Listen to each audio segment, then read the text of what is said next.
I'm delighted for the opportunity to contribute to this year's UNDP Nature for Life Hub.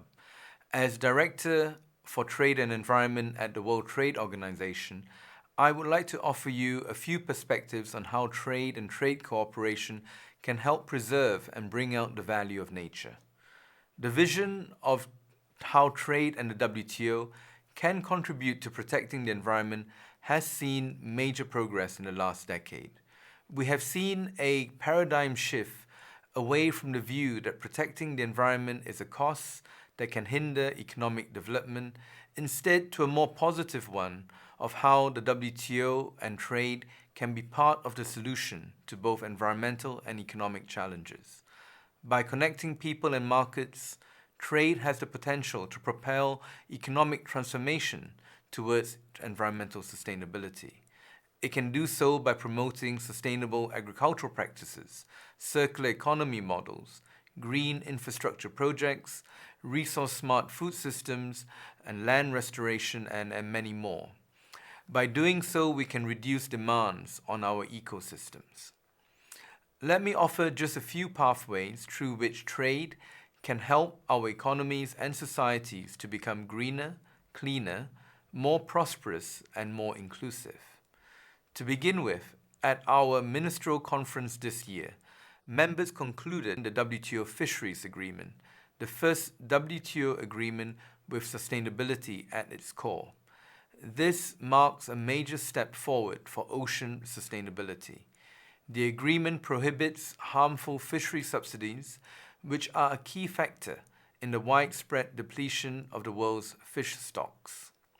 Secondly, this year, our flagship World Trade Report for 2022 focuses on trade and climate change, and in the report, we analyze and demonstrate how trade can spur innovation in green climate technologies, amongst other things. Open trade, for example, has driven down the price of solar power by almost 90% in the last decade, while helping boost efficiency by double since 1980.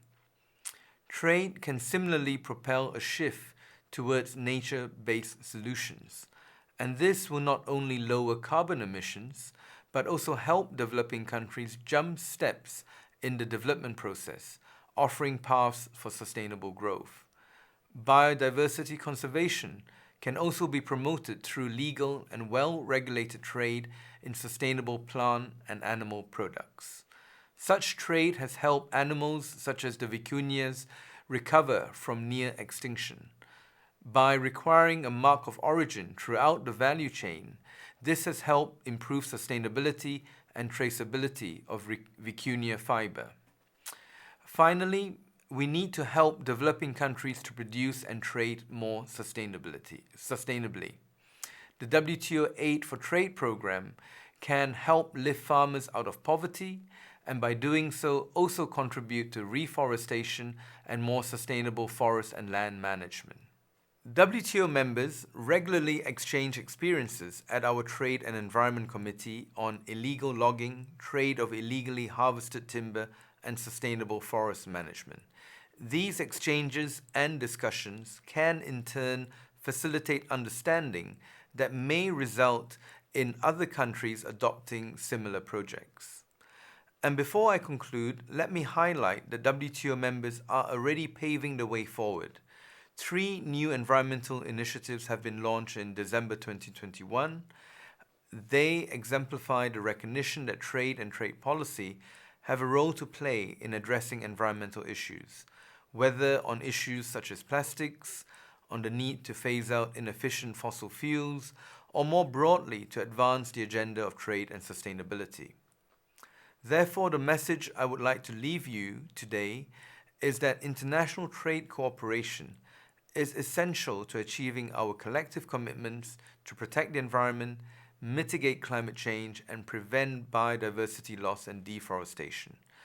As the economy recovers from COVID-19, we have an opportunity to build back better and greener.